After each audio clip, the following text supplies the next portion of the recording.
gente, vamos retomar nossa conversa, né?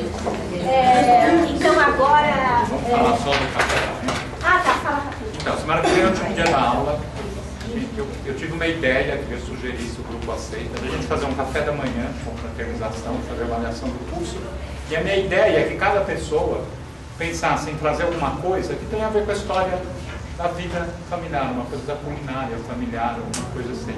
Talvez não precisa trazer grande quantidade da gente, né? Se não precisa muita comida também. Muita comida aqui. Pensar em fazer uma coisa assim, entendeu? Acho que seria uma experiência bacana, né? Da gente compartilhar esse aspecto também das nossas famílias. Feijoada. Pensar no café da manhã, alguma coisa assim. Mas então a ideia é que a gente vai fazer um processo de avaliação. Evidentemente a gente quer muito uma reflexão com vocês, né, do curso, e a gente pode fazer isso no café da manhã. Passou, tá aqui, ó. Vou passar outra vez. Passa de novo. Bom, então, gente. Assim, por exemplo, eu posso trazer umas também para completar umas 4 garrafas de suco, talvez mais algumas pessoas se propuserem trazer só bebidas, não é muita coisa, né? E mesmo que for trazer de comida, não precisa trazer umas quantidades grandes, né? Para a gente compartilhar um pouco essa experiência. Eu podia até talvez você por um e-mail e quem quiser trazer bebidas candidato, alguma coisa assim. Só vocês vão fazer isso hoje. Ok?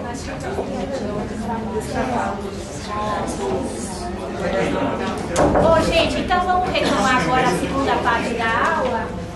A gente também tem o prazer, estou muito agradecido de contar com o André, que foi o diretor do Histórias do Morar, que é do qual a gente viu uma parte, né? Ele trabalhou com 4 casas, 4 famílias. Nós escolhemos uma para mostrar para vocês, mas ele trouxe o vídeo completo para deixar na biblioteca. Quem tiver interesse em assistir o filme todo pode ter acesso, né? Eu sugeri aqui com o Luiz a gente começar essa segunda parte com 2 observações que o André e o Davi fizeram no intervalo. A gente podia, né, porque acho que é uma reflexão também sobre o que a gente apresentou na primeira parte, e a partir daí o André e o Luiz vão centralizar mais a aula em torno da questão da imagem, da memória, problematizar essas questões que eu acho que a gente já introduziu na primeira parte, né? Vocês querem falar? A gente falou muito da questão do funcionamento, né, da estrutura familiar, enquanto o objeto, as coisas, o espaço, eles são conformados pela estrutura familiar. Né? Então a gente olha aquela imagem e começa a enxergar um pouco da estrutura familiar. Né? E eu estava pensando, né, e perguntar até nos autores que a professora citou, né, se tem alguma coisa também nesse sentido de um olhar inverso, né? O quanto as coisas e os espaços, eles conformam a estrutura familiar. Pensando assim no exercício objetivo, né? A gente pega uma família que tem uma estrutura e uma forma de funcionar, que está numa casa X. Se a gente pega essa mesma família, não altera nada da composição dela, e põe ela numa casa Y, penso eu, assim, que essa estrutura familiar vai ser afetada por aquele espaço que já estava lá. É lógico, ela pode adaptar o espaço, enfim, até querer adaptar aquele espaço a uma lembrança que ela tinha naquela casa e tal, mas é um outro espaço. Eu acho que eu fico pensando muito disso a partir de uma realidade que a habitação é cada vez mais precarizada, né? Acesso à habitação. A gente trabalha em Louveira, né? E isso é muito presente lá, um processo de encurtiçamento, né? Onde acho que é de várias universidades, né? No mesmo terreno, onde havia uma casa, essa casa transformada em várias pequenas casas, né? E assim, já tem um fluxo migratório importante, e as pessoas às vezes vêm de realidades de áreas rurais, por exemplo, né? Então a gente já pensa nesse espaço e chega no centro urbano em casas de 1 e 2 cômodos, estou falando de um mesmo, tem casas de pessoas que moram em cômodo, né?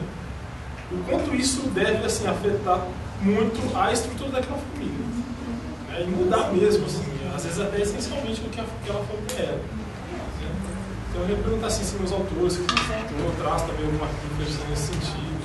Eu achei super interessante a tua questão, né? Assim, porque, assim, até pensando junto, porque eu acho que, infelizmente, eu acho que uma boa parte da psicanálise talvez sofra de um certo mal, né? De trabalhar com uma fatia da população, talvez que tenha acesso à possibilidade, vamos dizer assim, de habitar a sua casa, no sentido de compô-la ou de organizá-la segundo o seu desejo, segundo seus afetos, etc.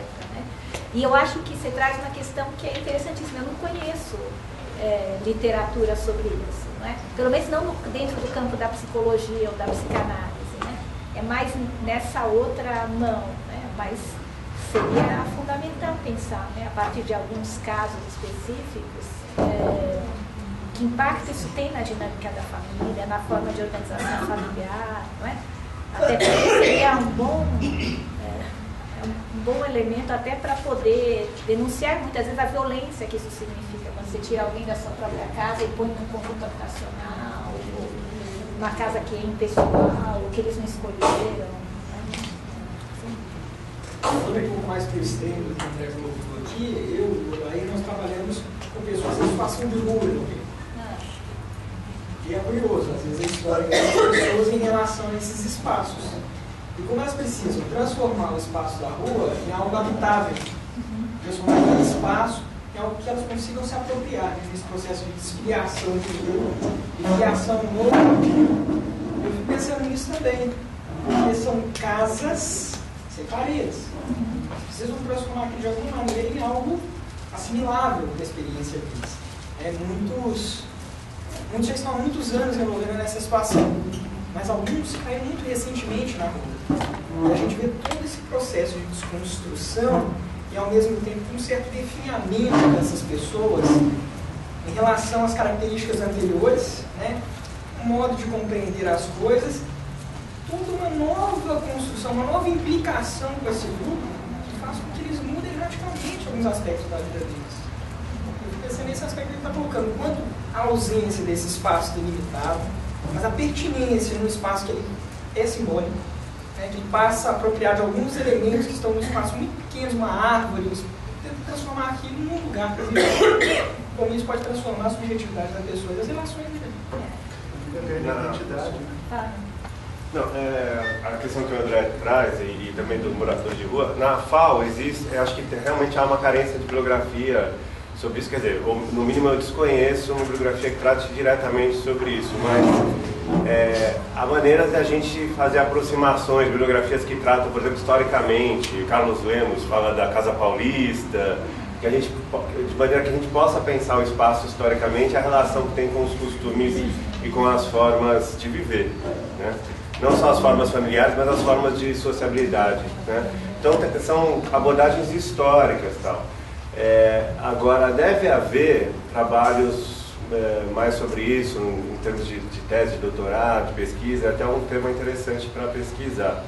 Com relação também aos moradores de rua, existe um estudo, existe um grupo de pesquisa na FAO que tem trabalhado isso, como a organização do espaço da rua acaba, na verdade, refletindo, representando uma pseudo-moradia e como, na verdade, acaba conformando também as formas de inserção desse cidadão na sociedade. E eles trabalham especificamente com o morador de rua e com a organização mínima espacial que há nessas moradias efêmeras, né? E eu estava tentando lembrar o nome da professora que colheu esse núcleo, mas é Cecília, eu esqueci o sobrenome dela, mas eu vou tentar ver se eu lembro. Passar referência, eu passo. E a gente informa.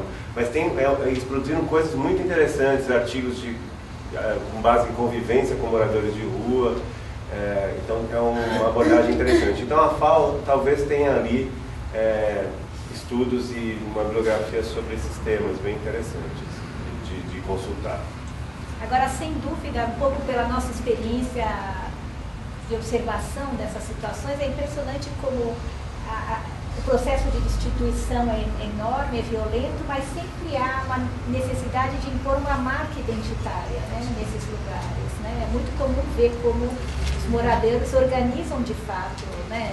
Alguns com mais complexidade, outros menos, mas tem um cuidado estético, por exemplo, muitas vezes. Animais domésticos, os moradores de rua, cachorro. Tem um arquiteto holandês, o Koolhaas, que quando ele veio para o Brasil no Arte Cidade, ele fez todo um trabalho em cima dos cachorros dos moradores de rua, que não é incomum você ver um morador de rua com vários cachorros, né? E como é que o cachorro acaba definindo ali, ajudando a definir um certo espaço, né, de moradia, assim, um certo espaço caseiro, né? Então o Koolhaas também tem um trabalho muito interessante sobre isso, sobre animais domésticos de morador de rua. Koolhaas é K-O-O-L-H-A-S. K-O-O-L-H-A-S. É holandês. Você está ouvindo essa coisa de como a estrutura física mesmo pode mudar a pessoa aí, as relações que ela tem, né? Aqui a gente tem cineasta, falar de um filme. Eu vou falar de um filme que é um filme argentino que chama Medianeiras. Esse já viu. Que a mudança, assim, são dois personagens, a família são só os dois, mas cada um em uma casa, né? E essas duas pessoas têm uma personalidade e tal, né? E uma forma de se relacionar com as coisas e com as pessoas. E tudo isso muito ligado com a estrutura física onde elas estão, porque até o filme fala um pouco de que lá na Argentina tem uma lei e tal, né? Da questão da habitação, então você não pode abrir janelas para onde tem outro prédio, então são sempre ambientes escuros, né? Então os dois vivem em apartamentos, que seria aqui kitnets, né? E aí, ambientes escuros, assim, a virada que dá na vida dessas pessoas, né? Isso, quando abre-se uma janelinha, né? Que é ilegal, mas acontece muito na Argentina, eles vão lá e abrem, né? Essas são as medianeiras que eles falam. E assim, é muito simbólico o que essa mudança física faz na mudança das pessoas, né? Como elas se relacionam, como elas... Tem um outro argentino, recente também, cujo nome agora me falha, a memória, Nome ao Lado. É isso, que é um conflito entre morar num projeto arquitetônico clássico. É um arquiteto que mora como se fosse numa casa projetada pelo Niemeyer. Não, ele mora mais na única casa do Le Corbusier. Do Corbusier, isso mesmo. Né? Tem rampas lindas, janelas, né? E conflitos familiares. E tem o outro lado, que é o vizinho, que faz uma janela de frente para esse projeto. Aí vira esse conflito de uma casa comum, que não tem nada a ver com o projeto Corbusier, e o outro que está tentando manter o projeto Corbusier. Então é uma questão que o físico está presente o tempo todo no filme. É maravilhoso. Essa Esse questão da alteridade. É bem legal também. Aliás, na filmes, já que o expressionismo alemão trabalhou muito o cenário para metaforizar as questões mentais, psicológicas do momento. Então, por exemplo, o gabinete do Dr. Caligari, ele é uma profusão de ângulos e triângulos e luzes e sombras na cenografia que traz para fora toda a questão do que a Alemanha passava nos anos 20. Então, o expressionismo trabalha demais essa questão do externo em função da pessoa. Assista, por exemplo, ou o Fritz Lang, ou o Robert Wiene, esse pessoal do expressionismo. O Davi tinha colocado também uma questão...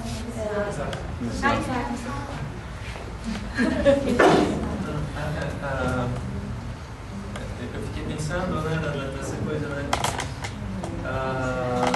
Como pensar a relação, né, com o morar e o circular, como se percebe, né, claramente suas precariedades e marginalidades, né? E quais os efeitos psíquicos, né, subjetivos, né, identificatórios que isso tem, né? E daí eu fiquei pensando, né, do lugar e também do não lugar, né? Que o não lugar também, né, nessa coisa, né, que também produz identidade, né? Que identidade, que sofrimento implícito ou né, em ato é esse, né? Falando de filme, né, daí eu fiquei lembrando muito do Terra Vermelha, né, que é um documentário que eu acho que fala um pouco mesmo das coisas do não lugar, né? E dessa busca mesmo, né, de um lugar, né? Seja a terra em si, seja de uma identidade enquanto índio, né? Tem uma cena fortíssima assim quando ele passa pela cidade e daí ele chega onde eles estão alojados com tênis, né? E que aquilo destoa totalmente do contexto, né? Falando de um lugar à procura de um lugar, né?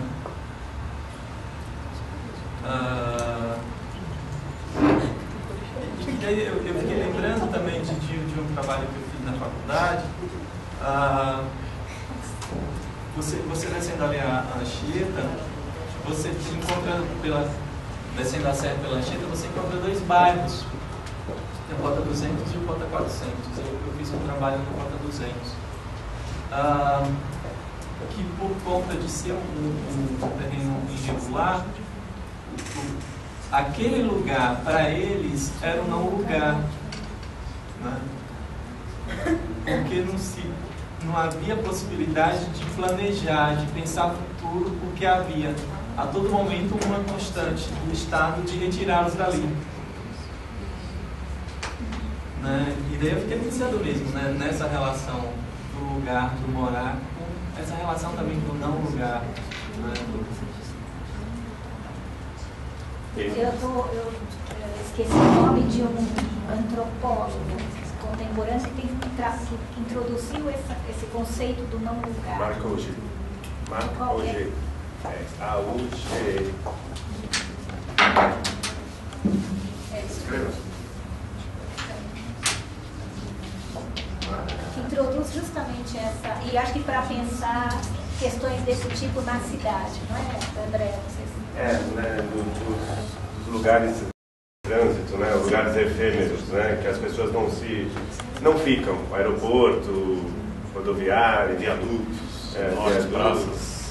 Ele faz toda uma abordagem desses que ele chama de não lugar. São lugares que na verdade acabam sendo só lugares de passagem e ninguém fica por ali. Agora, como a gente estava falando, né, os moradores de rua ficam. Como é que é a transformação de um não lugar em um lugar na perspectiva de quem está na rua? Né? Agora, eu também queria comentar uma coisa em relação a isso. Eu tenho também um aluno de mestrado que está trabalhando no Jardim Bananal, né, com moradores em condição de irregularidade.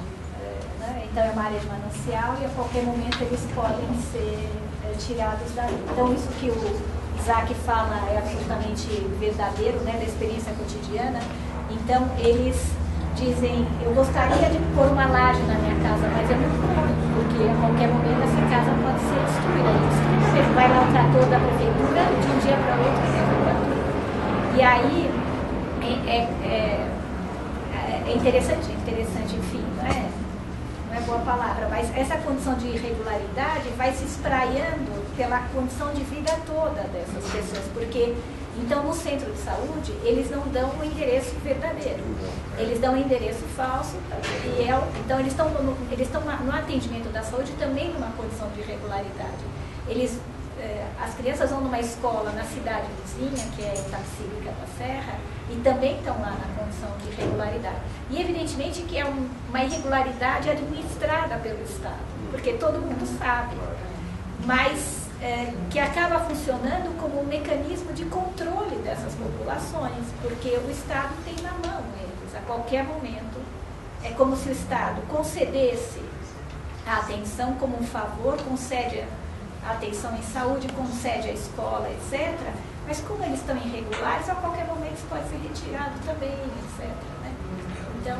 a gente sente muito isso, né? Quando vai preencher uma ficha de cadastro, de crédito, assim, não ter um endereço é não ser reconhecido como cidadão, de fato, a gente sabe disso. E o poder que tem você ter um endereço. Você ter um endereço é a sua identidade como cidadão, é o sinal de que a cidade te acolheu e se você faz parte daquela cidade. Dentro desse contexto de o externo interferir no interno, vamos dizer assim, o nosso contexto, claro, aqui do legado de São Luís do Paraitinga, um caso típico foi o da avó, chamada avó Nira, que é a dona Sinira, viúva do Euclides dos Santos, que eu acompanhei a decadência física, psicológica ou psicofísica dela, logo após, exatamente mudança radical do espaço. Ela sempre foi a anfitriã maior da cidade e tal. Depois de gente, ela foi realocada para uma casa de um genro, num sítio próximo. A partir dela, não falou mais. Então muda, uns 4, 5 meses. Depois voltou para casa já diferente, muito taciturna, completamente perdida, e faleceu um ano assim em seguida. Quer dizer, foi uma notória expressão do espaço dentro dela. Então a tragédia fez uma vítima. Fez, mais de uma, depois disso fez. Mas tem a professora da FAO também, a Hermínia Maricato discute muito essa questão do direito à cidade a partir da aquisição, né, de um terreno, de uma propriedade.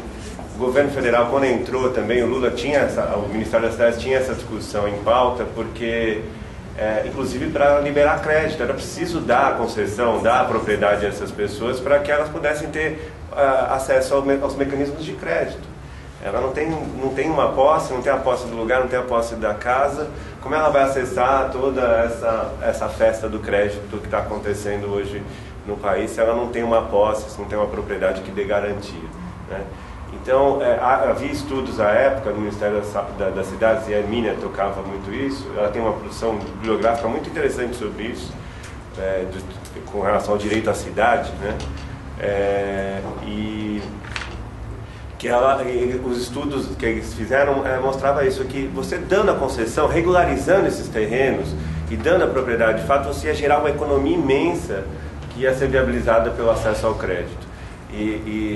Então o estudo mostrava como a economia do país podia ser ativada pelas massas populares a partir simplesmente da concessão e da regularização da propriedade privada nesses lugares. Então eles defendiam que era melhor, em vez de criar, inclusive um Singapura, urbanizar as favelas, urbanizar esses espaços já ocupados, chegar com luz, chegar com a conta de luz. A pessoa tem que ter a conta de luz. A moça que trabalha na minha casa, eu venho pedindo para eu poder acessar a família, caso aconteça alguma coisa. Ela trouxe a identidade, mas não trouxe a conta de luz até hoje, faz 2 meses. Eu sei que eu estou num jogo com ela, assim, por exemplo, de muito cuidado para pedir, né? Porque eu sei que quando eu peço, eu estou meio que constrangindo, de certa maneira, o fato de ela não ter uma conta de luz ou uma conta, um comprovante de residência.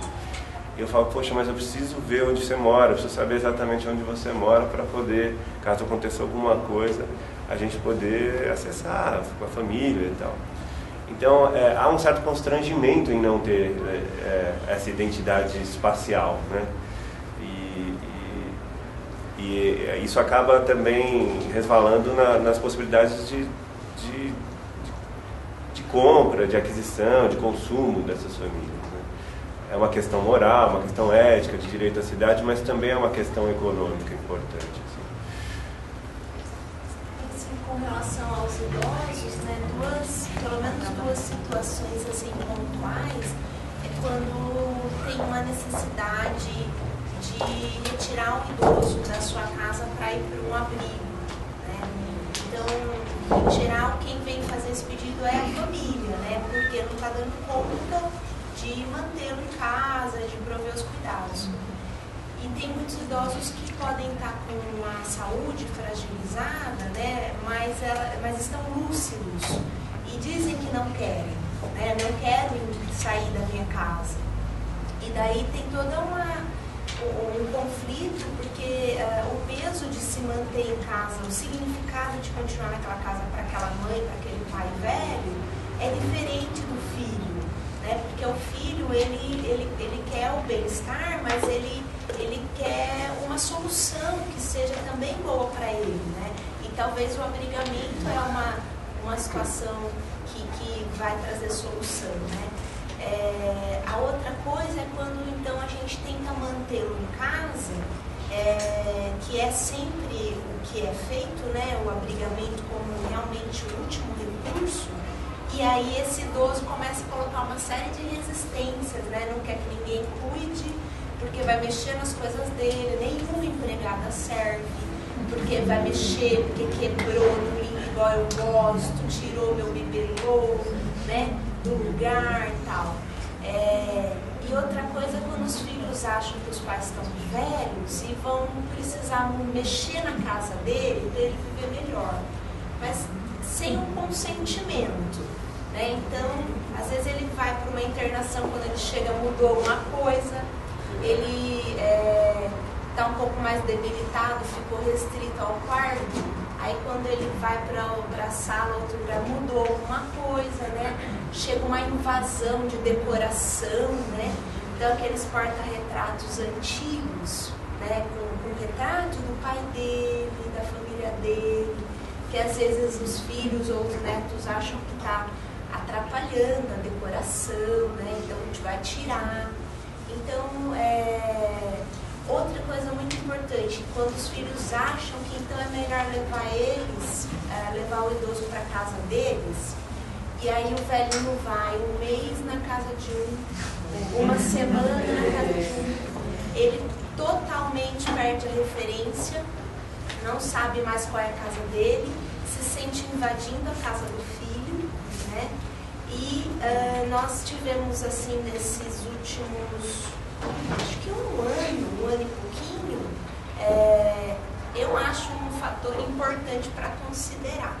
3 situações de idosos que já estavam assim muito fragilizados com relação à saúde, precisando de cuidado integral mesmo, de usar fralda, de estar acamado e de ser abrigado e morrer em seguida, né?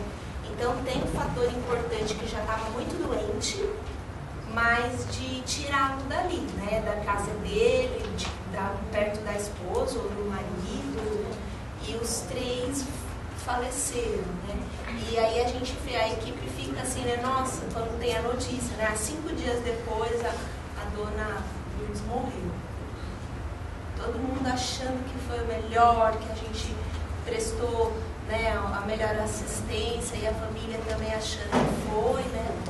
Então, essa coisa muito da identidade do velho que as pessoas às vezes não colocam na balança, né? Da mesma forma que a pessoa está vendo que faz parte da história dela, né? Aquela casa daquele jeito, né? Com aquele tipo de piso, aquele tipo de porta, né? Não sei. O espaço íntimo seguinte ao nosso corpo é a casa, né? Eu acho que é a nossa casa, né? O espaço mais íntimo nosso, acho que é o do nosso corpo. Agora, o seguinte é a casa. E é interessante que o trabalho do lado de São Luís do Paraitinga, a gente está pensando em termos de coletivo, de coletividade, espaço coletivo e identidade, né? E como aqui no Histórias de Morar, eu já trabalhei com a questão mais íntima, mais familiar, até mais pessoal do que familiar, nesse trabalho. Mas as coisas, elas valem para ambos, assim, muitas coisas valem para ambos. Essa mania, esse jeito do ser humano ser, né, de impregnar as coisas em sua volta com sentidos, com histórias. A gente quase que terceiriza, amplia a nossa memória nas coisas que estão à nossa volta. E é fato, basta você pensar, se eu perder esse celular aqui, a aflição que eu vou passar, porque tanta coisa que tem aqui, né, eu estou terceirizando minha memória aqui. Ela, né, não é propriamente no objeto, mas no que há nele como memória, né? Hoje em dia, cada vez mais a gente terceiriza a memória, põe na nuvem, põe no Dropbox da vida e fica lá. A gente está guardando a memória em outros lugares. Mas esse hábito não é essencialmente novo. A gente já fazia isso com as cadeiras, com os objetos, com a porta, como se for com a cortina. A gente se conforma dentro de um espaço, de um certo rol de objetos que acabam dando para a gente uma identidade e também um acesso a nossas histórias, a nossa vida, né? E aí você retirar, desordenar, então pode ser uma reforma enquanto ele esteve internado, pode ser uma intervenção urbana depois de uma tragédia que não consultou ninguém, né? Que simplesmente falou, vamos fazer assim, né? Vem um hall de arquitetos com uma ideia de como a cidade tem que viver dali para frente e impõe isso na cidade, né? A gente sabe, os modernistas quebraram a cara, os arquitetos modernistas quebraram a cara com essas, com grandes conjuntos habitacionais, que a pretensão era de criar máquinas de morar. O homem moderno tem que morar assim, porque ele é moderno. Havia uma ideia de moderno e uma ideia da materialidade dessa moradia. Os conjuntos habitacionais não dava 6 anos, começava um puxadinho para cobrir o carro, um eternite para cobrir o carro, um puxadinho para fazer uma churrasqueira, um outro puxadinho para agregar alguém que veio do interior, tudo modificado. A própria cidade de Brasília também aconteceu isso. E as satélites que são naturais. Então é interessante observar essas pequenas transformações, metamorfoses do espaço, quando a gente se apropria dele, ou quando alguém vem de fora e acaba impondo uma forma de organização que não tem a ver com a gente, né? Então, hoje em dia a gente está gerando uma massa de pessoas que moram em lugares efêmeros, né? Os flats, os hotéis, São Paulo, que é uma cidade de executivos, por exemplo. Os caras moram 5 dias por semana num lugar que é totalmente impessoal. Ali também tem uma coisa um objeto de estudo interessante. Como é que é você morar num lugar que é um hotel, não é seu, né? O que isso gera, né? Isso gera, claro, a gente sabe bem, gera uma propensão maior e uma extensão maior das horas de trabalho, né? No dia a dia. E eu não tenho um lugar para estar, eu tenho o meu trabalho, e acaba gerando uma identidade muito maior com o espaço do trabalho do que com o espaço doméstico. Alguém ia falar? Eu teria várias considerações para fazer assim, a respeito, né, dessa relação entre o psíquico e o social, que a psicologia social estuda tanto, né? Eu acho que a casa, o ambiente, faz parte desse social, né? Mas eu fico pensando no seu filme, né? Era a casa do Raul Cortez? Era. Eu fico pensando que tem uma frase da primeira parte da aula que a gente viu, né? Que a alma se materializa no espaço, né? Mas tem também, eu acho que é muito real o inverso, né? O espaço constitui a alma, né? E a gente viu isso quando demoliu a igreja, o coração da cidade, como isso afetou o coração das pessoas em São Luís do Paraitinga, né? E o quanto que aquela casa do Raul Cortez não contribuiu para a individualização dele, né? Para ele se tornar um indivíduo, e não, como é que eu vou dizer assim, um indivíduo massificado. Seria esse que vai habitar em diversos lugares efêmeros, né? Queria pensar um pouco assim no contrário, né? Quanto que a casa constitui a nossa psique, né? E trazer 2 exemplos do meu trabalho na assistência social, né? De uma mãe com 3 filhos, morava num barraco, né? Um barraco assim caindo aos pedaços, a Silvia até conhece, né? Assim, de material misto, totalmente cheio de buracos, condições de higiene precaríssimas, para falar da higiene que também foi citada na primeira parte da aula, né? E assim, a gente do CRAS fez um trabalho intenso para ela mudar de habitação, né? A gente entendia que essa era uma prioridade, né? E assim, a gente foi na Secretaria de Habitação, depois de muito insistir e tal, conseguimos uma mudança. Saiu de um barraco precaríssimo para um barraco de alvenaria, ambos em área irregular, né? Mas a mudança psíquica foi enorme.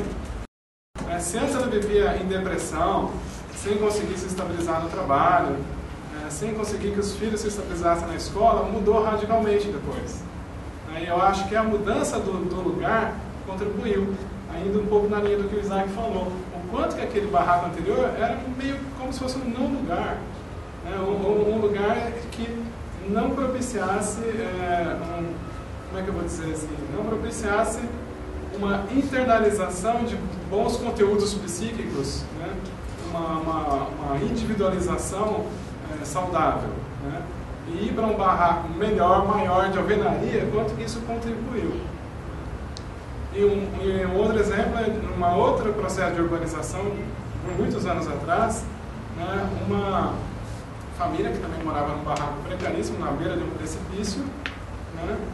Que um processo de urbanização lá da cidade foi para um desses conjuntos habitacionais de várias casinhas, né? E assim, ela era drogadita, o companheiro era alcoólatra, né? E a partir do momento que eles mudaram para lá, e como também o nosso trabalho e tal, né? Eles começaram a evoluir, né? Coisa que trabalho no conjunto habitacional anterior não conseguia. Né? E lá eles conseguiram evoluir, parar de usar álcool e drogas, né? e se constituir enquanto uma família, com trabalho registrado, com filhos na escola. Né? O quanto que a mudança de casa também não contribuiu para uma mudança psíquica. Né? Interessante, né? Um pouco na contramão da experiência dos idosos, você está trazendo a experiência de mudanças de casas que podem, em que a casa vira um continente mais propício, né? Para acolher essas pessoas, para contê-las, para oferecer proteção, segurança. Né? E apenas falando também sobre isso, como aparece no filme, aqui no filho do Cortês, ele fala daquele canto externo da casa, um canto pequeno.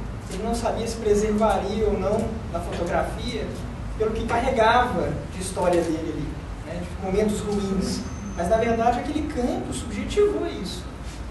Ele não só representa, ele, provavelmente o concreto daquele espaço, como o texto fala do canto também, né, o concreto daquele espaço teve um significado para ele subjetivar assim. Acho que vai nessa direção que você está comentando também, né, da importância do espaço para nós, com a subjetividade mesmo. Eles relatavam, acho que no filme ficou um pouco disso, de que era uma casa muito grande, quando a gente é pequeno a casa é maior ainda, e tinha muitos espaços escuros, misteriosos, que eles tinham medo de andar para alguns lugares, enfim, né? Então esse universo que a casa acaba gerando, inclusive na criança, né? Do mistério, do lugar perigoso, ou do lugar em que eu passei algumas aflições, né? A gente conseguiu detectar bastante, assim, são 4 personagens ao todo, vocês viram um só, né? Mas ficou muito claro isso, eram pessoas todas que moravam lá a vida toda, que a casa era um núcleo familiar, e de repente tiveram que mudar por conta da pressão do mercado imobiliário, né? O mercado imobiliário joga pesado, né? Para tirar algumas famílias do lugar, e ameaças e tudo mais, né? E a resistência às vezes não dá conta, por mais que você ame a casa, não tem como você ficar. Eu já acompanhei casos de empreendimentos imobiliários que cercaram uma casa porque ele resistiu, né? E aí passa guindaste por cima e tal. Eram sobrados germinados, imaginem vocês, sobrado germinado, né? esse dentista, sobrados germinados aí na Lapa. E de repente você acorda um dia, o sobrado germinado ao lado está sendo demolido por um trator, arrastando, parece que você racha a sua casa inteira, porque sobrado germinado, eles são todos ali integrados, e você não vendeu, todos os outros venderam.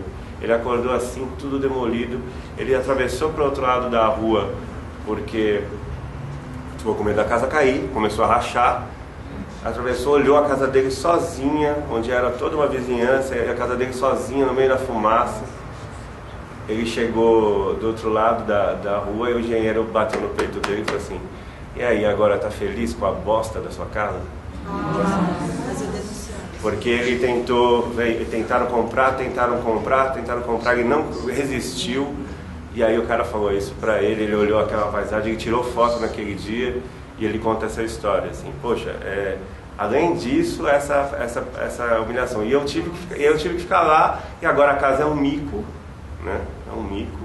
Ele resistiu, não deveria ter resistido. Infelizmente foi problema para ele. Então, até financeiramente, né? Porque ele nem financeiramente. Agora, sabe o que é interessante? No começo desse ano eu fui para Recife.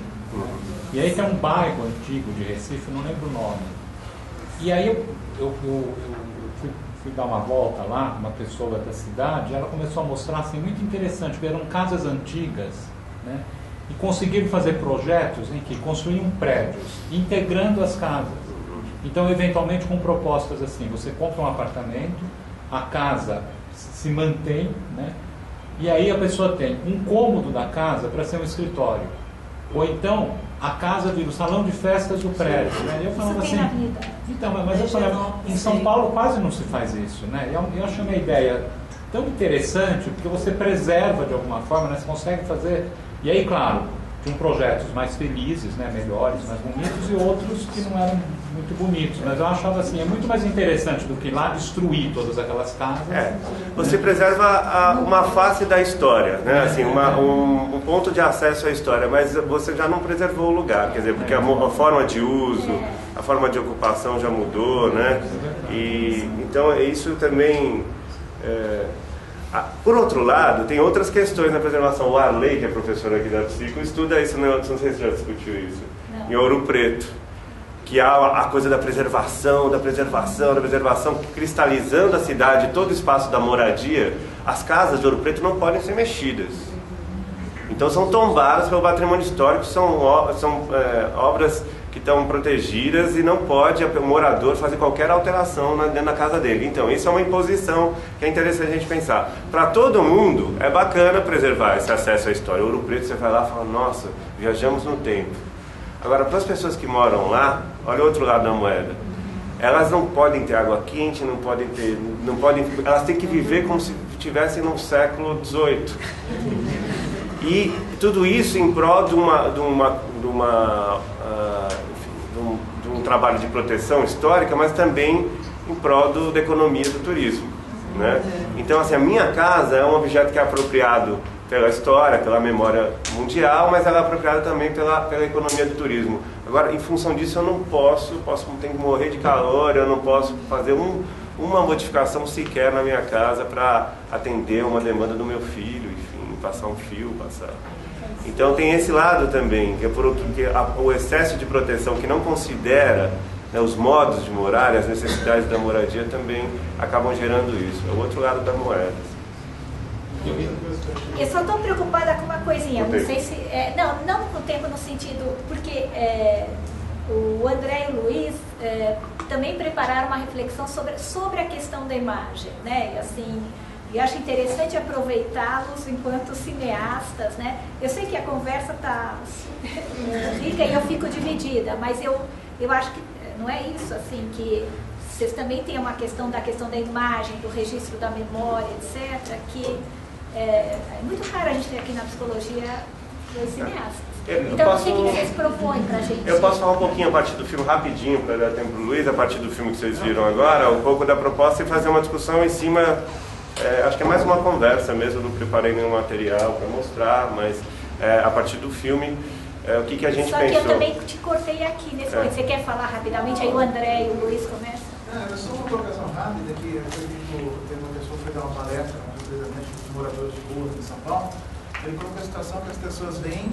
Primeiro que os moradores de rua, a maioria não são, como a pessoa fala, são só drogados, são pessoas que trabalham e que não têm condição de morar, não têm condição de pagar um aluguel. Então, saíram de outros lugares, ela até tinha uma casa e às vezes ela cai no alcoolismo, nas drogas, e em função disso que ela luta, que o sonho é ter uma casa e ela não tem o mínimo. Ela vai morar embaixo da ponte e ela está trabalhando. Ela se sente injustiçada porque ela diz, eu estou trabalhando e não consigo ter o mínimo para ir morar.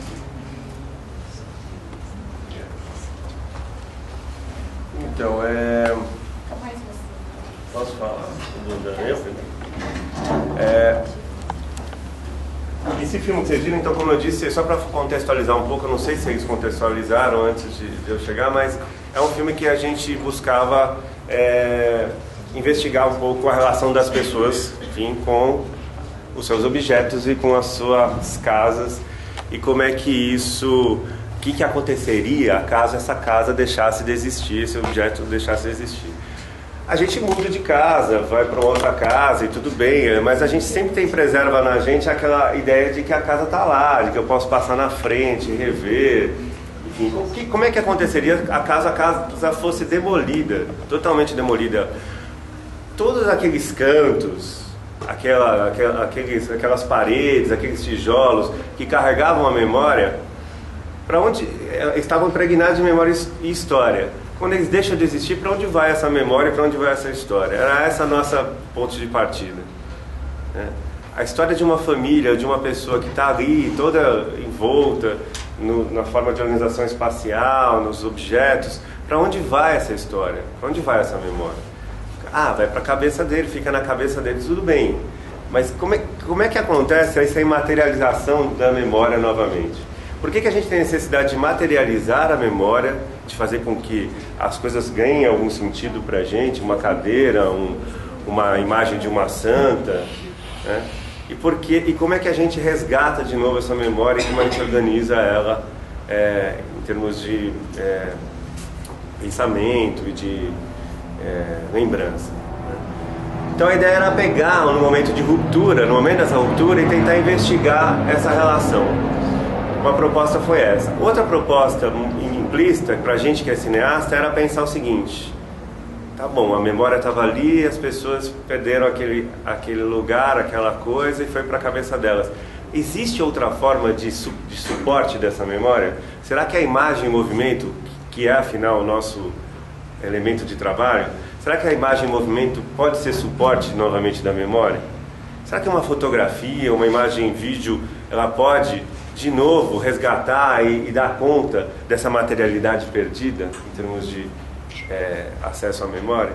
Era essa a nossa grande questão, e por isso que a gente lançou o que a gente chama em documentário de dispositivo, né? O dispositivo nada mais é do que um recurso para captar personagens, para captar histórias. A gente não tem no documentário, às vezes, um roteiro, no sentido de que a gente faz um roteiro e sai filmando o que a gente escreveu. O que a gente escreve, na verdade, é um projeto de dispositivo, um grande mecanismo de captação de histórias. E o nosso dispositivo era o seguinte: vamos fingir que a gente é uma empresa de vídeo, tipo essas de batizado, que grava batizado, que grava nascimento de criança. Vamos criar um personagem para nós mesmos, personagem ficcional, e que a gente é uma empresa dessa de videozinho e vamos prestar serviço, vamos divulgar isso. A gente fez folders, 5.000 flyers, panfletinhos, e panfletava nas regiões da cidade que estava acontecendo essa verticalização de forma muito intensa. E esperava a pessoa ligar. O flyer dizia assim: olha, você não quer guardar sua casa em vídeo? Era um serviço. Ele estava fingindo que estava prestando um serviço doméstico. As pessoas que ligavam viravam potenciais personagens. A gente punha faixa, naquela época podia pôr faixa na rua, a gente pôs faixa em vários lugares da cidade. Olha, preserve sua memória em vídeo. Então, a gente queria mexer um pouco com o desejo, e os nossos personagens só seriam personagens desse filme se eles tivessem desejo de transportar essa memória para a imagem. E eram eles as pessoas com as quais a gente queria trabalhar, as pessoas que tivessem desejo de transformar essa memória em imagem. Esse aspecto imaterial, a imagem ela tem um aspecto imaterial e um aspecto material também, ela é um misto, né? Porque quando a gente fala em imagem, a gente pode estar falando de algo muito efêmero, muito intangível. Mas se eu pego uma fotografia, ela tem aqui um suporte material. Se eu pego um vídeo, esse vídeo aqui, ele está num CD, num DVD, ele tem uma parte que é material, tem uma fixação, né? E como é que é isso para a memória, né? Como é que a memória se comporta nesse sentido? Eu vou agora passar a olhar aquele filme e ter nele, naquele DVD, o significado que tinha a cadeira, né, da minha casa. Aquele DVD foi gravado, tem imagens da cadeira da minha casa. Será que eu olho para aquele DVD e tenho a mesma sensação de que eu estou olhando para a cadeira? Não. A hora que eu boto o DVD para rodar, eu acesso aquela imagem e resgato. Essa relação toda, esse trânsito todo entre o que é material e imaterial na memória é o que interessava para nós naquele documentário. Então, foi por isso que a gente lançou esse dispositivo. A gente dava máquina de fotografia para as pessoas. Falava: olha, salva o que você quer salvar em imagem. Se você pudesse salvar só em imagem a sua casa, o que você fotografaria? Deixava lá, depois de uma semana voltava e tinha centenas de fotos, de detalhes que a gente nem compreendia o que era. Coisas que a gente tinha fotos, uma personagem de uma mancha bege. Aí eu passei de novo, acho que tirou sem querer, sabe? Assim, disparou. Passei para outra foto, a mancha bege. Outra foto, a mancha bege. Uma mancha bege enorme assim na foto, só uma mancha. Aí eu falei: caramba, o que é isso? Acho que foi proposital. Cheguei lá, conversei com ela. Ela falou assim: isso aí é a foto da pintura a óleo que sempre teve na minha casa, porque meu avô gostava de, quando pousava uma mosca, limpar imediatamente. Então ela tirou foto de algo que não tinha referente fotográfico nenhum, né? Não tinha nenhum objeto sendo retratado, era uma mancha que para ela tinha todo o significado do mundo. E a gente se surpreendeu bastante com a relação que as pessoas faziam com essa tarefa de salvarem imagens as coisas. Então, o que a Belinda estava dizendo foi um mecanismo de intervenção de compreender, de tentar acessar esses processos de produção de sentido a partir de uma intervenção que propõe que essas pessoas produzam imagens para isso, né? Não contentes, a gente deixou um gravador de áudio na semana seguinte e ela gravava todos os sons da casa, e vieram coisas surpreendentes.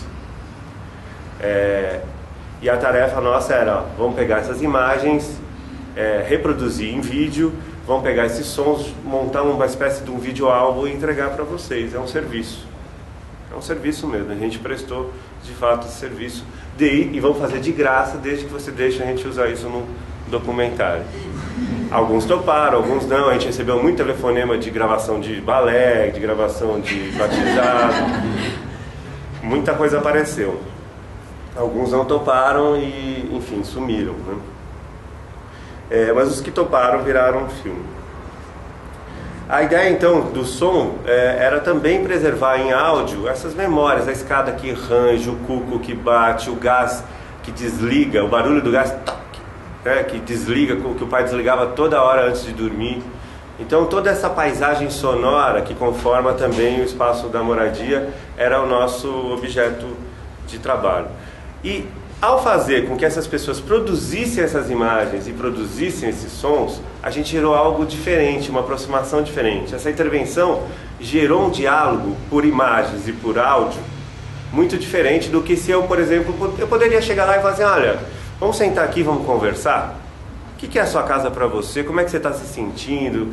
Podia ser uma conversa de horas ali e não ia gerar o mesmo tipo de material e não ia gerar a mesma compreensão do que estava acontecendo. Ia gerar uma outra compreensão, não que uma seja melhor que a outra.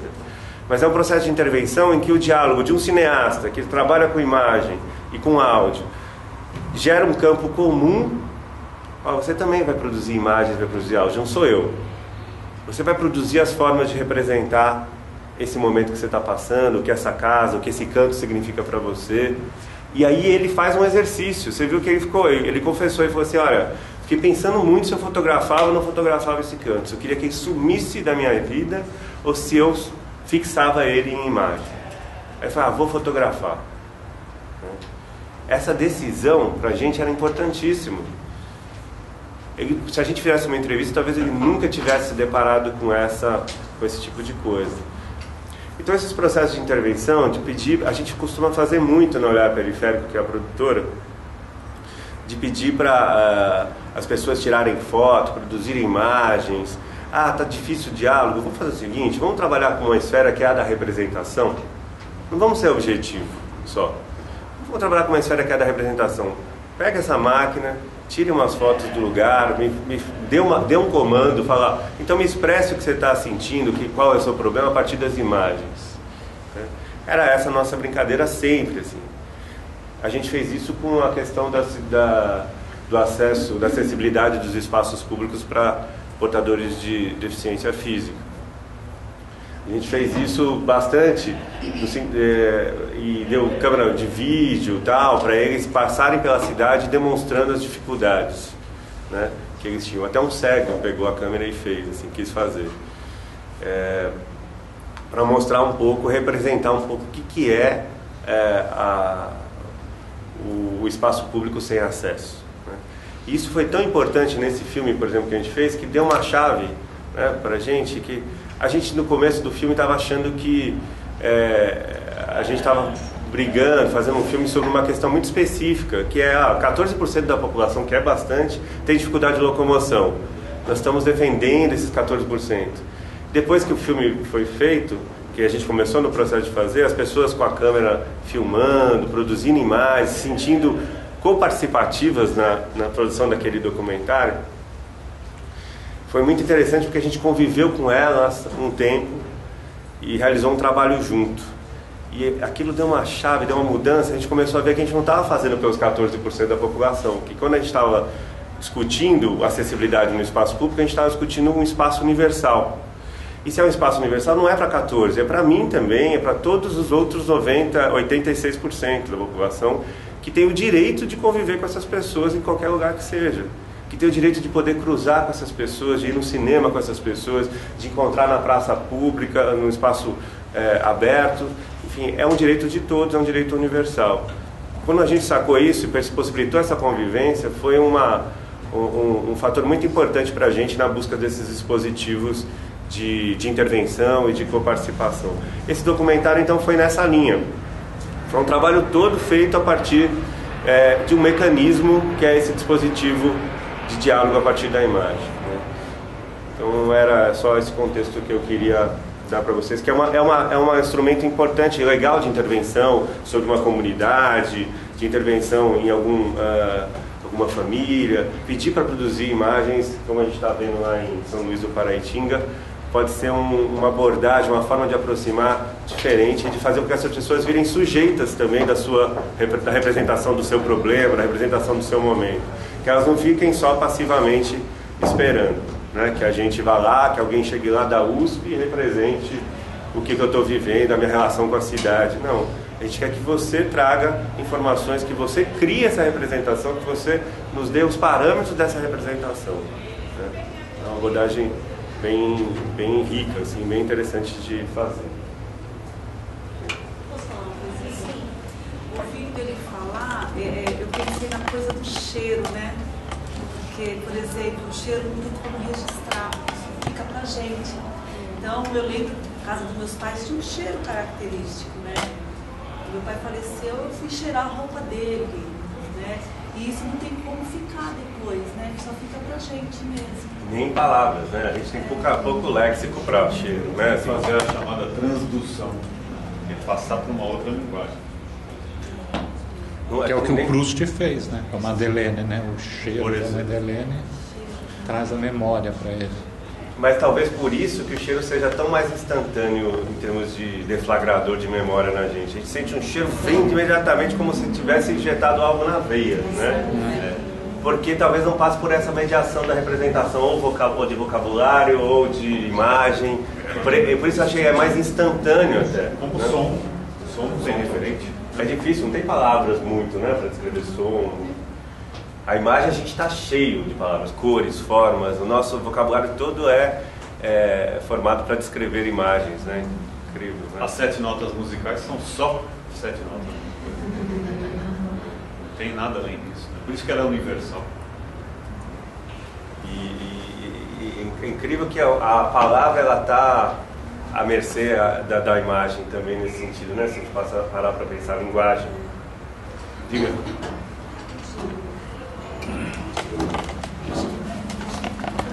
Para mim simplifica a relação do espaço também com o tempo.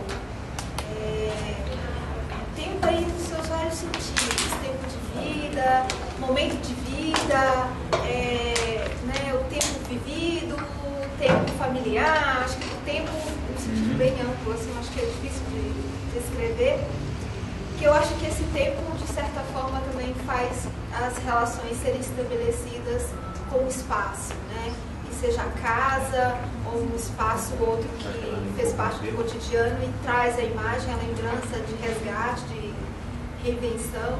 O tempo, esse tempo para mim é muito forte, porque eu acho que em alguns momentos aqui a gente fala, citado, né, da infância, eu lembro disso, acho que no seu documentário, ele relata isso, né? No sentido da cozinha, ele lembra daquilo. E o tempo, né? É o tempo, aquele tempo. O tempo da infância que eu lembrei, mas também do tempo do adulto. Às vezes foi um tempo tão ruim, de tanto sofrimento familiar, que foi bom fazer uma mudança de casa, né? Ou o contrário, né? Acho que o tempo também, acho que está muito, assim, muito inteiro, assim. Eu tive uma experiência de sempre mudar muito. Eu fiquei muito tempo numa casa, mas depois mudei muitas vezes.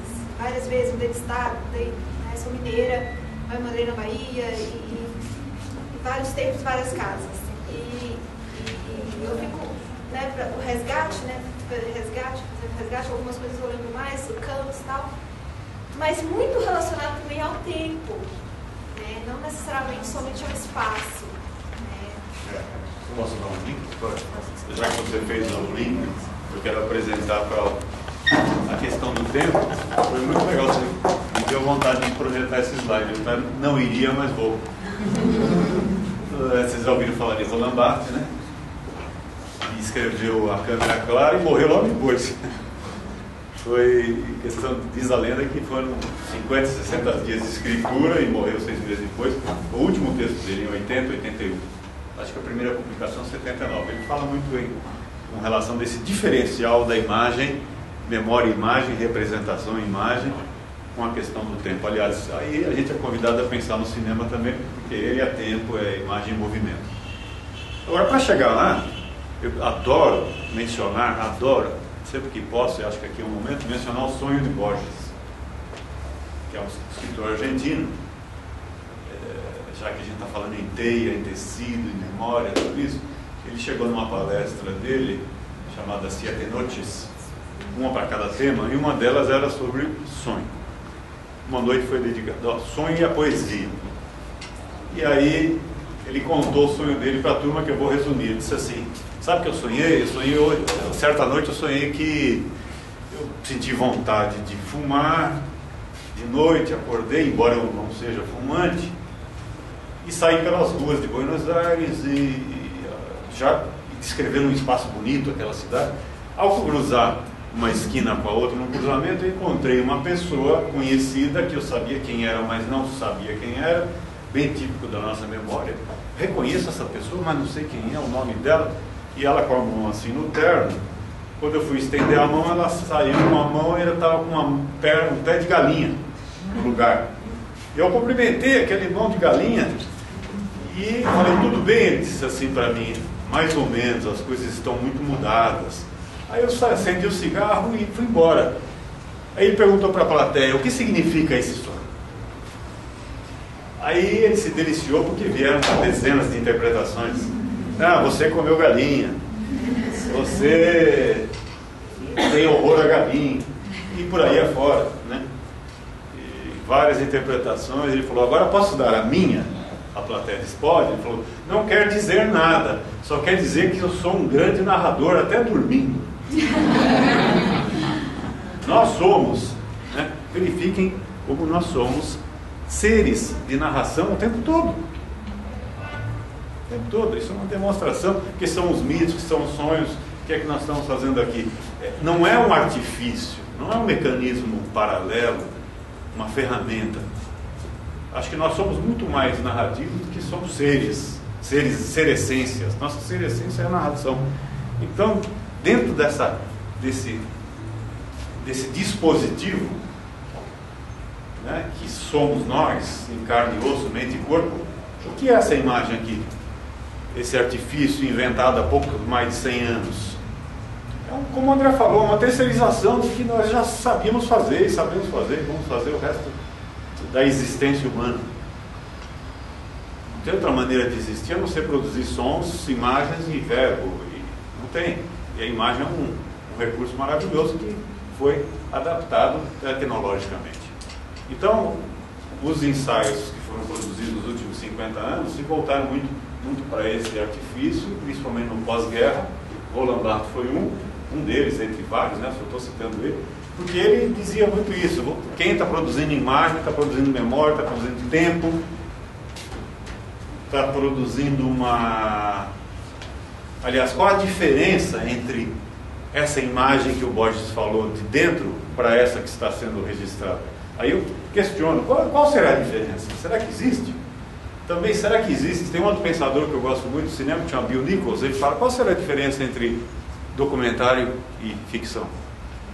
Aliás, é muito comum a gente sair por aí e falar assim: ah, você fez um filme ou você fez um documentário? Como se existisse uma diferença. Até arde um pouco para nós aqui: como eu fiz um filme, fiz um documentário? Qual a diferença? Né? A gente pensa isso quando vai na locadora: é filme ou é documentário? Como se fosse de mentirinha e outra de verdade? Será que essas imagens estão passando na TV USP de verdade? Não é.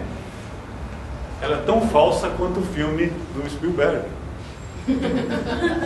Tem um recorte, eu não sei, às vezes nem o que eu estou falando aqui direito, a pessoa que está assistindo lá está vendo de outro jeito. Quer dizer, é uma representação como qualquer outra. Todas as imagens, tem uma pensadora portuguesa, Manuela Pena Fria, ela diz: todas as imagens são falsas.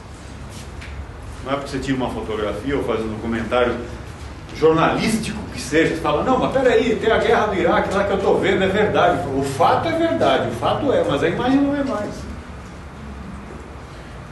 E é por isso que a gente não tem como analisar a imagem, a gente tem como analisar o processo de representação, né? Exato. É a única coisa que nos resta, assim, né? Não tem muito... Por isso que eu pus o Barthes, porque ele fala muito isso.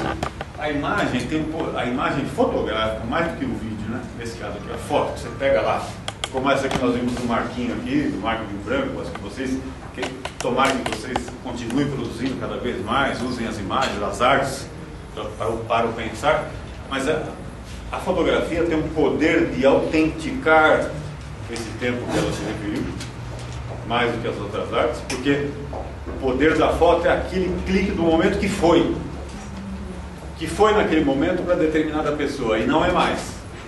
E não existiu em nenhum outro lugar, a não ser naquele registro. Então, a imagem captada por uma foto ou por uma câmera de cinema é uma tangência. André Bazin, que é um outro pensador francês, falava, a imagem em movimento ou fixa, ela tangencia o real, ela é uma assíntota, se não me engano, do real, quer dizer, ela está próxima, como um satélite que vai tentar se aproximar dessa chamada realidade, que também é inventada, e transparece outra coisa. Então, esse valor de um choque entre o real e a representação para Barthes era uma coisa um pouco precária. A gente discutia essa dicotomia, é real, é representação, é real, é representação, e acha que a fenda era muito maior, esse espaço, né, entre o clicar e o objeto é bem maior, né?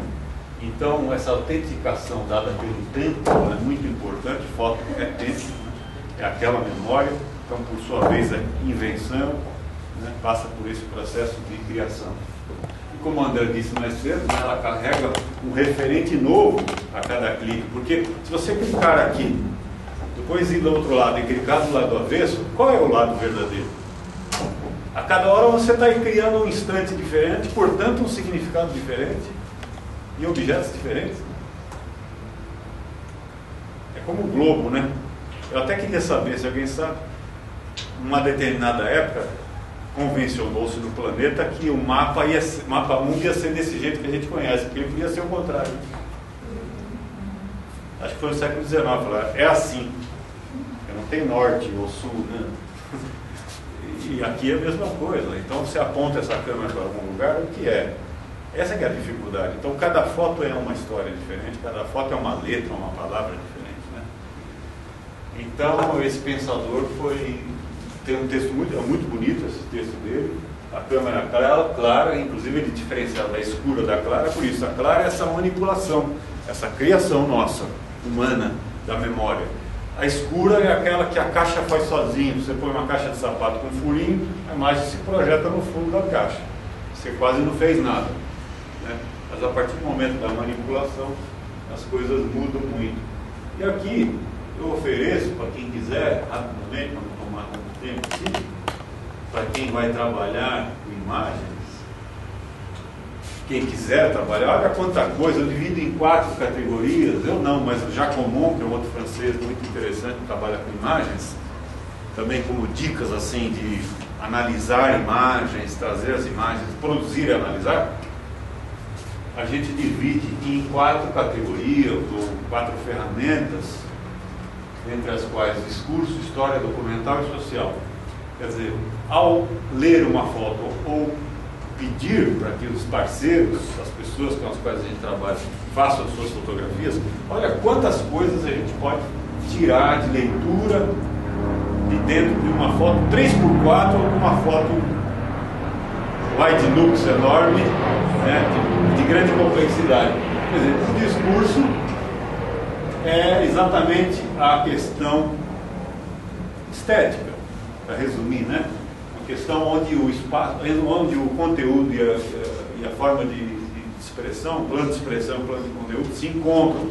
Quer dizer, você vai olhar se a foto é bela, se tem cor, se tem profundidade, se ela é mais renascentista, se ela é abstrata. Essa é a parte do discurso que pode ser analisada, né? A história, do ponto de vista fotográfico, quer dizer, é o universo da ficção. tiramos uma foto de São Luís, lá, 2010, houve aquela enchente, a igreja caiu. Um dado histórico. Né? Naquele momento, naquela situação. Ou uma foto do famoso fotógrafo, jornalista, o Capra, né? Que fotografou muito bem a Segunda Guerra Mundial, ou o Sebastião Salgado. A gente vê momentos históricos muito presentes no fotojornalismo. No documental, é assim, quem tirou, a foto ganhou prêmios, não ganhou prêmios, foi exposta, não foi exposta, o que ela causou na comunidade, são as questões extra-campo ou extra-fotografia, né? Opiniões de uma forma geral. E o social, muito legal, né? A questão sociopolítica, o contexto sócio-histórico, reflexões, desafios, o que aquela foto pode ou não ter causado para nós e para os outros. Então, são simples bloquinhos, mas com os quais a gente verifica o quanto, na prática, esse material pode ser trabalhado, usado, né? Eu acho que, para mim, eu me convenço cada vez mais de que a saída, de fato, é inserir as linguagens, o produzir artístico, ou simplesmente lançar mão das ferramentas para a gente discutir e aproveitar a interdisciplinaridade dos nossos encontros. Né? Legal? O que mais, André? Não, enfim, na verdade eu pensei da gente conversar sobre essas questões, até caso que a gente tem. A gente tem mais 15 minutos. A partir da exibição do filme, né, e desses conceitos que o Luiz acabou de escrever, e pensar um pouquinho, primeiro, dúvidas que vocês tenham sobre o processo de produção do filme também, mas sobre se vocês já pensaram nesse meio, nessas formas de mediação com o público de vocês, outras formas que não sejam somente a da entrevista ou da oralidade. Se algum de vocês já trabalhou com imagens, já tem uma experiência de trabalhar nesse sentido. É interessante, o que o Luiz estava dizendo, e eu estava pensando um pouco sobre o processo. A gente jamais capta o real, a gente jamais vai conseguir captar o real por uma entrevista, jamais vai conseguir captar a realidade de uma comunidade ou de uma pessoa ou de uma cidade com as imagens que são produzidas pela mídia ou as imagens que ela mesma produziu. Então, a gente está indo atrás de quê? Né? A gente está em busca de quê? Qual é o nosso objeto? A partir de hoje o Jornal Nacional seja diferente para vocês. Qual é o nosso objeto, então? Né? O que a gente pode acessar? Pô, se nada disso é verdade, se o discurso oral, se o discurso imagético não é verdade, o que a gente acessa de fato? E o que a gente consegue acessar é exatamente esse processo de representação. Como é que foi construída essa imagem? O que envolveu a produção dessa imagem? Que memórias que foram mobilizadas por essa pessoa, por essa comunidade para produzir aquela imagem? Que discurso ela produz sobre aquela imagem que ela mesma produziu? E esse é o nosso objeto. A gente não vai acessar a realidade de fato. A gente vai acessar outra coisa nesse entremeio, algum lugar nesse entremeio dessa mediação que a gente mesmo pode provocar, né? Seja por meio da entrevista, seja por meio da produção dessa tarefa intervencional de produção de imagem. Então, assim, alguém de vocês já trabalhou com isso, com imagem? Como foi? Não sei se eu tive uma experiência, não em que eles tivessem a produção da imagem ali naquele momento, mas foi estava-se buscando levantar o histórico de um programa para idosos e inválidos que estava completando 25 anos. E daí eu e a equipe que trabalhamos nisso, nem todos estávamos ali há tanto tempo, obviamente. Mas tinham idosos que estavam.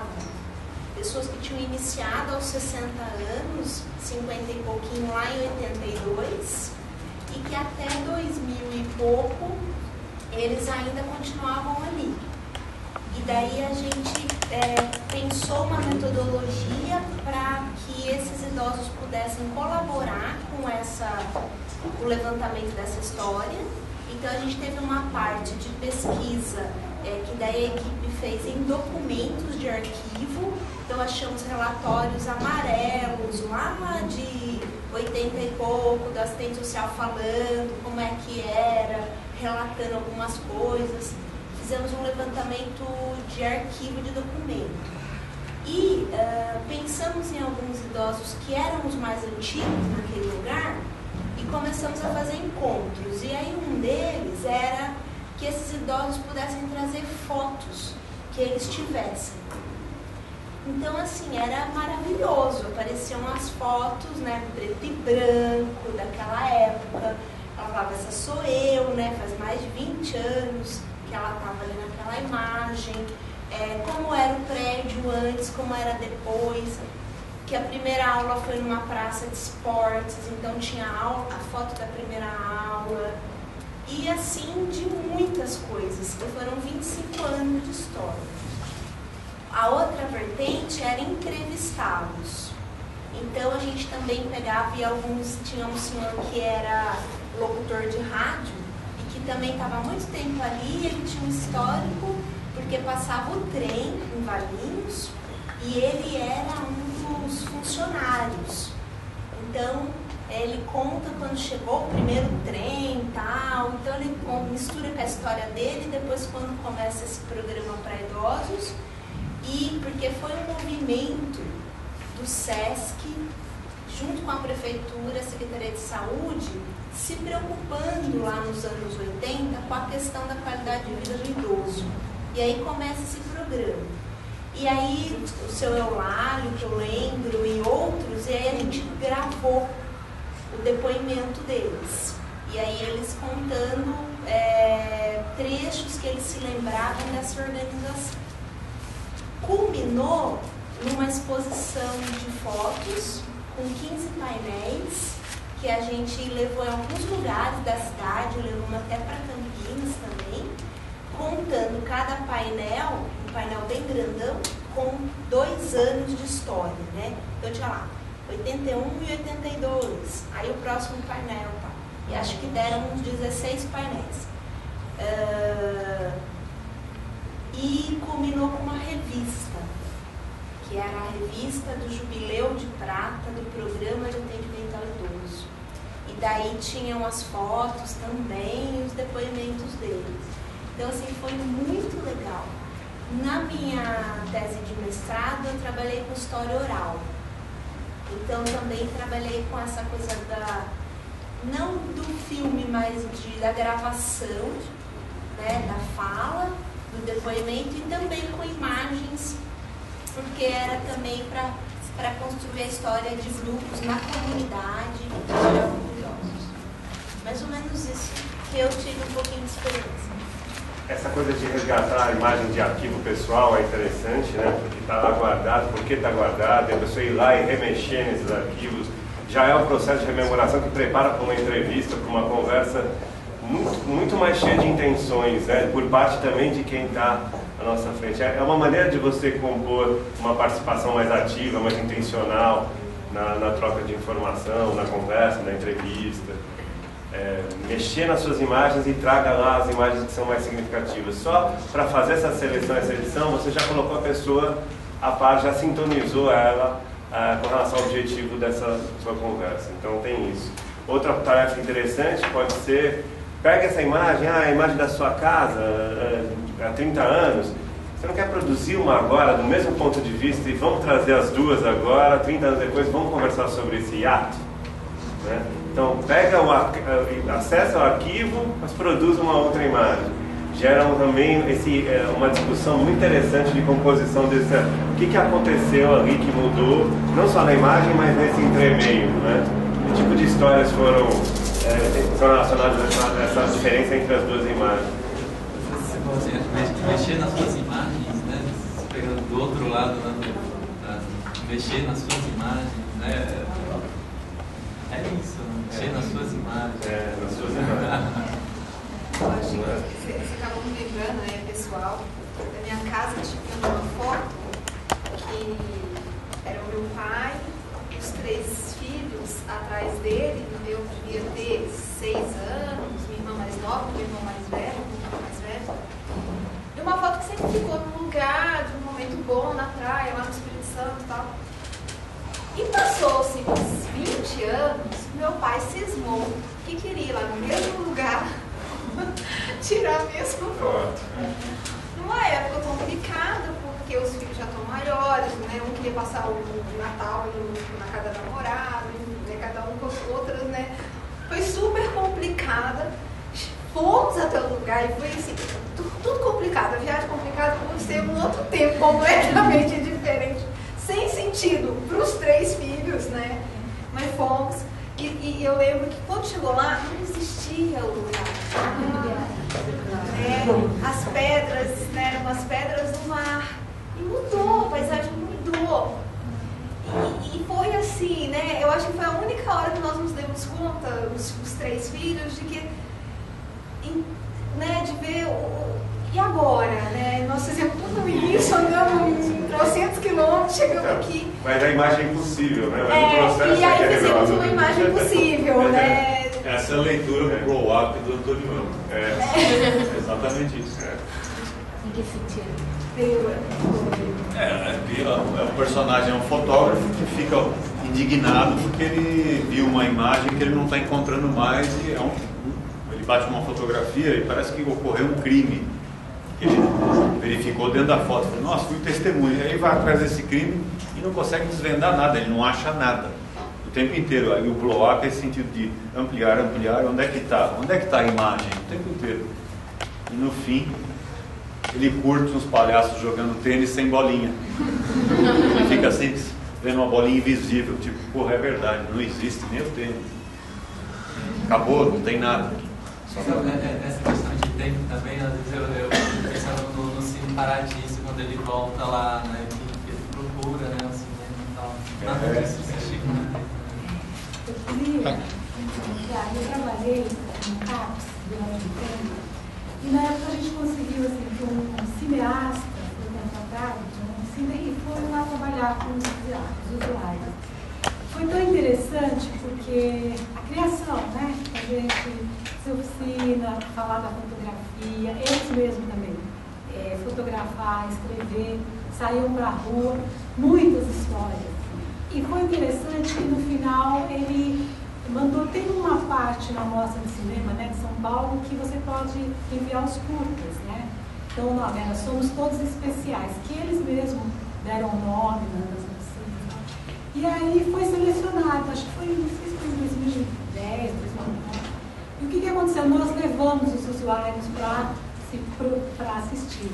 E foi uma emoção, uma sensação muito legal, que é eles saírem daquela condição, né, de esquizofrênicos, pacientes mentais, toda aquela história, se ver naquela tela, né? Então, marcou a questão da imagem, né, deles se reconhecerem.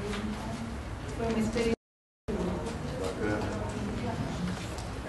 Para mim, foi uma descoberta em termos de profissão, mas também pessoal, essa coisa do documentário, de ver que a imagem é na verdade, para mim, sempre foi um mecanismo de mediação com outras realidades que eu não compreendo, e eu sempre usei da imagem para me aproximar, para criar canais de diálogo, canais de possíveis de intervenção ou simplesmente de conhecimento dessas porções de realidade, né? Então,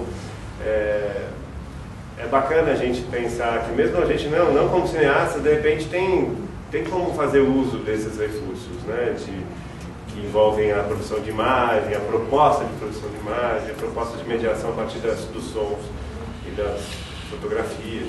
Eu queria fazer uns dois comentários, assim, vou tentar ser rápido. Eu achei muito interessante na questão do canto, né, porque eu fiquei esperando assim, ele vai falar, eu também. E aí é legal que ele não fala.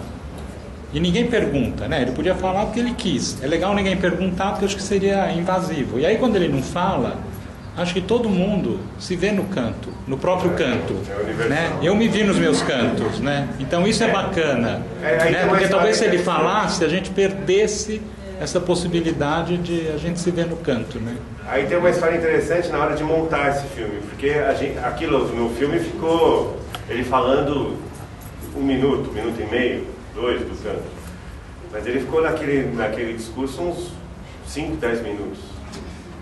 né? O moço falando, pô, já foi motivo de muita sessão de psicanálise, esse canto, falou um monte de coisa, falou e trouxe o psicólogo, mas não falava. O canto do xixi. Eu acho que era o canto do castigo. Eu pensei no canto do xixi, né? Do menino fazer xixi. Aí a gente, mas tá, a gente não tentando não perguntar de fato porque ele já tinha feito exercício de fotografar ou não. Ele já tinha confessado que ele tinha feito muitas sessões do significado daquele canto. E você acha que eu ia conseguir acessar naquele momento? Não. Então a gente só ia esperando ele tecer o discurso para ele. Assim, aí ele termina, para resolver a questão, para não ficar aquele mal-estar, né, de putz, os caras estão esperando eu falar alguma coisa. Ele chega e fala assim, já chorei muito nesse canto. Aí foi, bom, na hora de montar, peguei o material e estava lá, já chorei muito nesse canto. Já chorei muito nesse canto, explica exatamente o que é aquele canto para ele. Ele usou isso na hora que a gente estava dando para acabar, encerrar o assunto e me deixa em paz, deixa eu falar de outra coisa, né? Vamos mudar de assunto e para resolver aquele momento que era da gravação, provavelmente isso. E segundo, se eu colocar isso no filme, chorei muito nesse canto, simplesmente vai estragar todo o processo pelo qual ele passou. Não vai descrever o processo pelo qual ele passou para decidir se o canto está lá ou não. E toda aquela conversa nossa, ele podia até falar de cara isso. Já chorei muito nesse canto aqui, por isso que eu resolvi fotografar. Se fosse isso, ele já teria falado. Por que ele fez a gente ficar lá um tempão, exercitou, pensou se ia fotografar ou não? Não é o porquê ele chorava.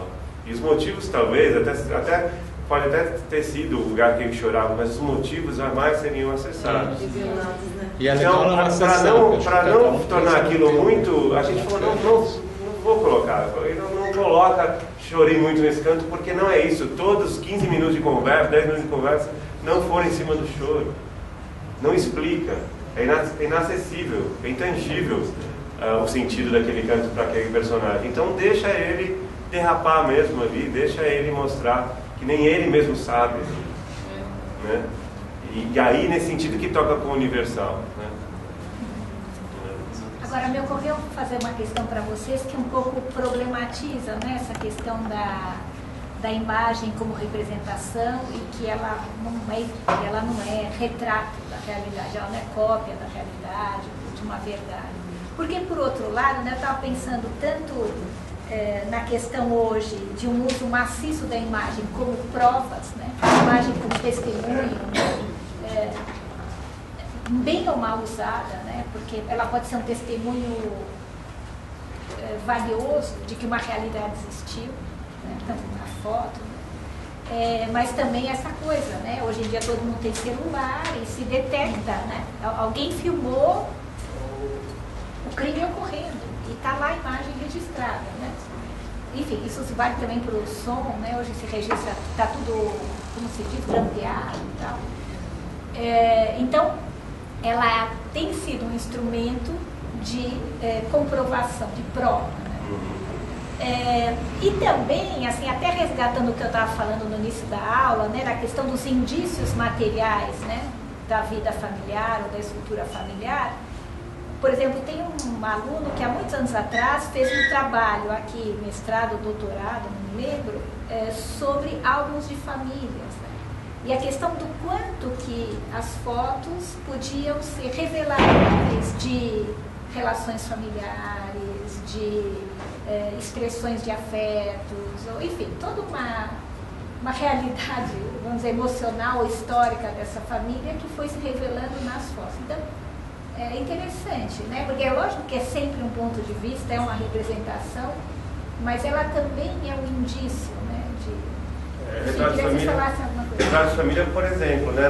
A gente não acessa como a família era pelo retrato, a gente acessa como ela gostaria de ser representada, né? Aí é que é a questão que eu digo, né? A gente acessa, na verdade, como ela gostaria de perdurar. E todo o processo de produção, pôs um objeto aqui de valor, né? Pôs um objeto. A Lucrécia Ferrara, uma professora, que hoje é professora da PUC, fez um trabalho na periferia também, com fotografias nessa mesma. Então, foi daí que veio o nome da minha produtora, inclusive. O livro dela chama Olhar Periférico, né? Ela dava câmeras fotográficas para os moradores e pedia para eles fotografarem coisas. Então. Era constante a presença da televisão dentro das fotografias, do armário, da estante da sala, a televisão como um lugar importante, uma espécie de santuário, de novo santuário dentro da casa. Né? Agora, o que ela acessava ali? Né? Acessava a vontade de se representar por imagem. E esses mecanismos de construção dessa imagem que eram objeto dela, não a imagem propriamente dita. Né? A imagem não dizia sobre a família, ela dizia sobre o desejo da família. Porque é um aspecto da família. E aí essa coisa do retrato é isso, né? Acho que no trabalho dele deve ter se deparado muito com isso. Poxa, é a família se representando, colocando o pai na frente, o pai atrás. Como essa família quer ser representada? Que é uma parte da sua verdade também, né? O Sim. desejo também é parte. Uma questão que eu tinha aqui, eles tinham um projeto que era interessante, chamava alguma coisa no escuro, não lembro, era para pessoas eram todas pessoas cegas que trabalhavam lá, e eles pegavam pessoas que enxergavam bem, vedavam o olho da pessoa, e a pessoa ia lá. E lá ela ia num restaurante, ela entrava num jardim, tudo ela ia criando essas imagens, mas ela tinha esse ambiente, ela era guiada por um cego, mas ela tomava um café, ela almoçava, então ela tinha que se colocar, ela criava tudo aquele ambiente.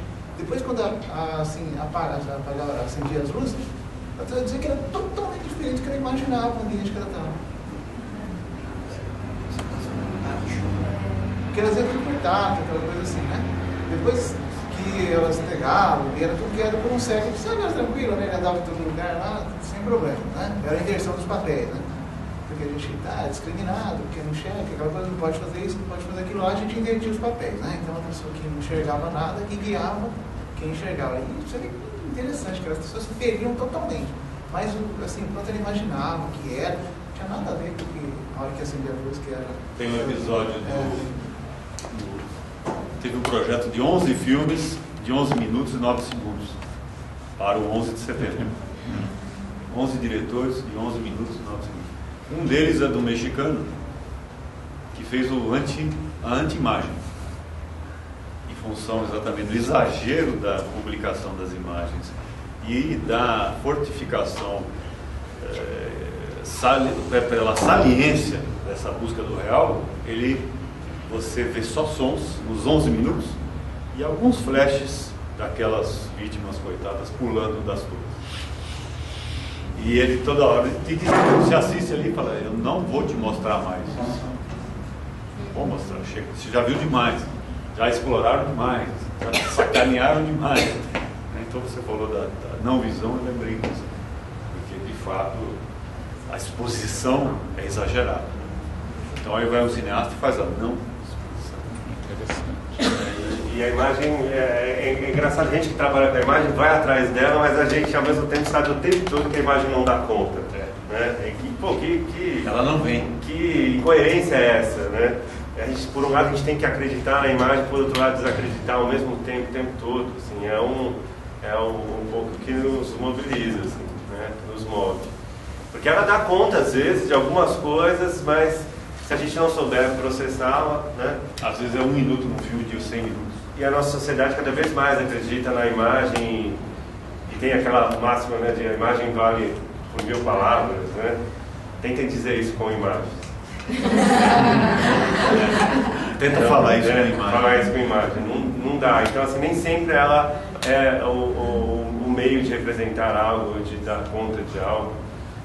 Então, essa é o nosso processo dialético de acreditar, desacreditar e com isso produzir outras coisas. Né? Muito pelo relógio, a gente tem que encerrar, né? Lógico que a conversa podia continuar. Muito obrigado.